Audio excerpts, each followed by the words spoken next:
Yo, what's good with y'all boys, man? We are finally back. Alright, I'm sorry for the time away. Like I said, been having some life stuff going on. But we're back with the E6 Harden video. Okay. And I did say E6 because unfortunately for Blake, with all the life and stuff going on, I ended up missing that timer on him and we didn't get the full reset. However, luckily on Harden, you don't really need that last enhancement. An extra +5 to the three ball is never bad. If you have the resources to know you're gonna main him, I would suggest picking it up. But it's not something necessary to have. He's pretty tough without it. I've honestly, when I've used him before, I didn't have any enhancements on him, so he's very usable without him at all. But E6 definitely helps out. Okay, now very proud of the fact that Harden is the one that won because he fits my playstyle more than anybody else that was included. Now, I will tell y'all, Shay, Hallie, some of the other guys that were runners ups, I did go ahead and put talents on them so that y'all will still be able to see gameplay. I included Iverson and Wade as well. So I'll be bringing some gameplay of some of those other guys. In the meantime, if y'all are wanting to see potential skill guides or just games of me using those players, so that way nobody is missing out. But very glad Harden won. Extremely underrated player, especially since his buff. And I think that the community is a little harder on him than they should be. Like in peak, maybe it was a bad idea to grind to peak before starting to use him. But like since I've made it here, everybody, okay, if I play solo queue, I basically got like an 80% chance of my teammates saying, "Oh, you picked Harden. I'm just gonna sell." I guess Harden stocks are not looking real good out here. Most of the people that use him are gotta be doing some atrocious things to be scoring my teammates like this. So I've loaded into a lot of games where people just straight up say, yeah, they're gonna sell. Specifically, if you ever run into KJ or KLJ, KJL, the Claw, whatever his name is, he was one of those people, and I was playing well enough that he had to start selling harder because me and I think J. Cole Lover was the one on my team. I'm pretty sure. Shout out to Buddy. I'd be running with him every now and then. Um, yeah, we were still trying to carry and still win, even though he's selling the whole time, and then we lose by like 2 because he had to start overselling to make sure he was actually successful and we didn't still win the game. But although I've been going through that experience, we have still managed to hit what is it? Top 85. Okay, we're number 84 Harden right now, which after only picking him up for a week or so and deciding to play him from y'all picking him, I consider that to be pretty crazy. Now, we did say, Harden stocks are low. Apparently, people are out here doing some atrocious things on my boy, and that's what has everybody scared when they see him. But it's like I said, he's underrated, and in the right hands, he is ridiculous. Okay, I know a lot of people say, "Oh, he's gonna get boxed because people are either gonna stand behind you or they're just gonna double you." Let me enlighten y'all. Okay, you know Dirk.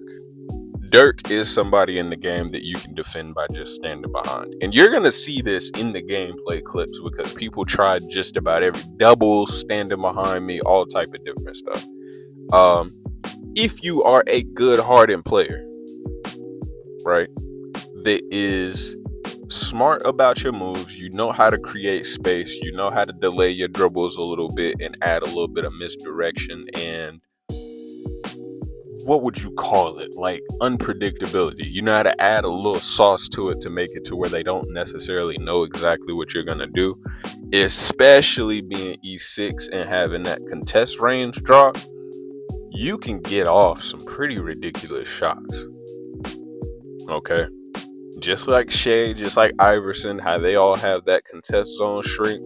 I would actually compare it closest to Halliburton because there are genuinely some shots where you feel like people should be in your contest zone, but it just shrunk so far that they technically weren't in it, even though they were before you went into the shot. Like they were in your regular zone, just not close enough to be still in there when it shrunk, if that made sense.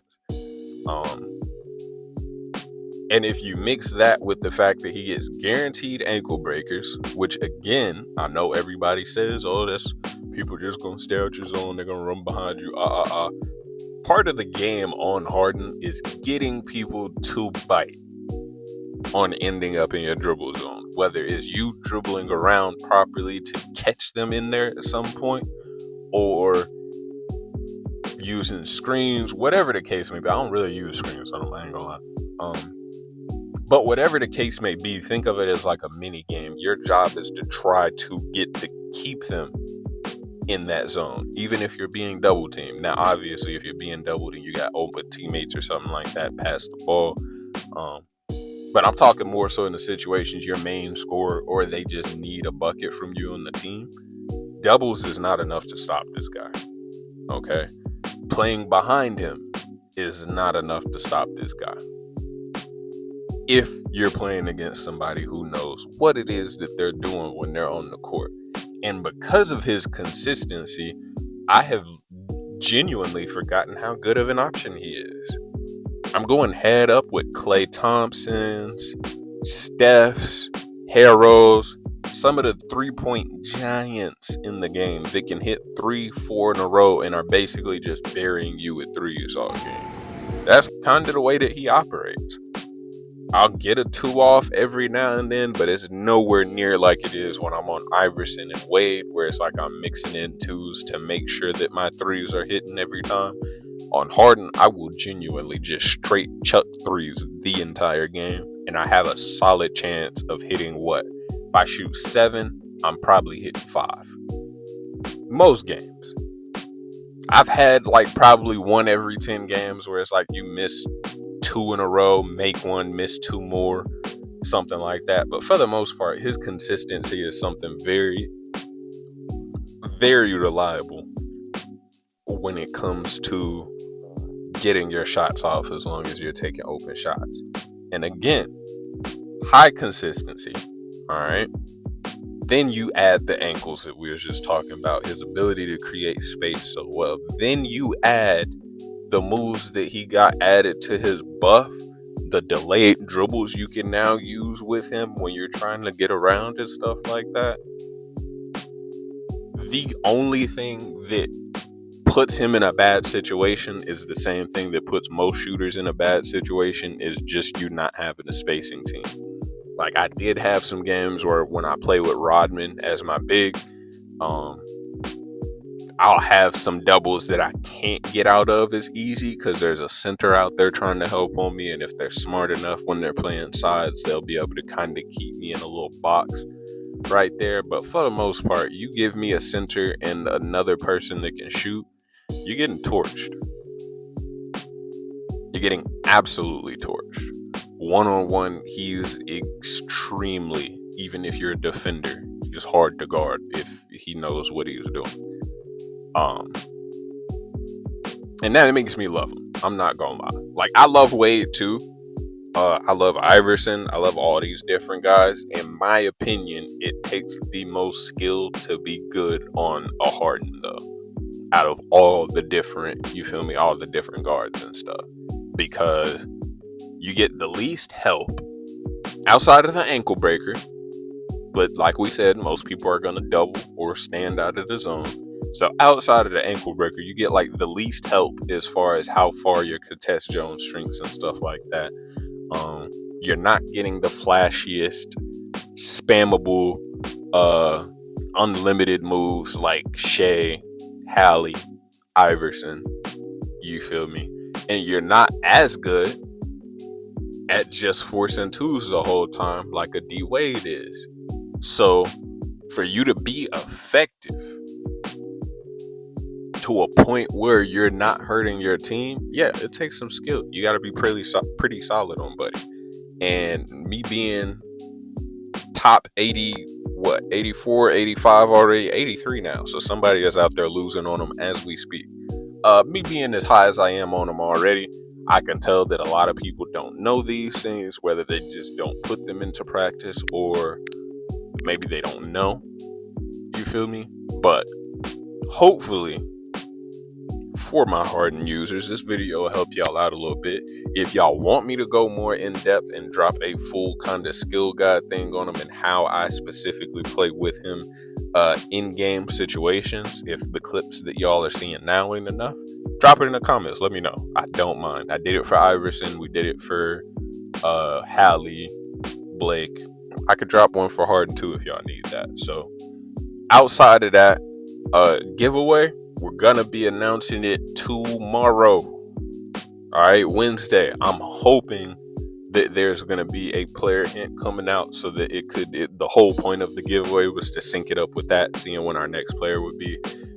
We don't know for sure if that's gonna happen tomorrow, but hopefully it is. Okay. Either way, if you still haven't entered the giveaway and you're interested, it's for a Blake and Steph Max Talent account. There is a Cactus special costume involved as well on that account. And there haven't been a lot of people to enter the giveaway. So if you enter now, you still actually have a solid chance of winning it by tomorrow. Also, thank y'all boys for 600 subs. I really appreciate it. Didn't think we'd be this far this fast. We're probably hitting 1,000 before the end of the year, like fairly before the end of the year. Not gonna lie. So I appreciate all y'all boys. Love the support, and anybody that's been watching, comment, any form of support. I appreciate all y'all, man. Y'all are insane, and thank y'all again. Okay. Outside, we got the Discord. If you want to join that, around 65 members or so. If you want to join that, link is going to be in the description as always. Got some great hoopers in there, some really good guys. And if you enjoyed the video, leave a sub, leave a like, hit that post notification bell so you can be notified on the next one, especially for this giveaway tomorrow. Okay, it is my bad for not putting it in the title on the actual giveaway video, so I'm gonna throw a little reminder in this title just to let people know. And then tomorrow we're gonna see who wins this, man. Outside of all that, I appreciate y'all boys watching, and I'll catch y'all in the next one.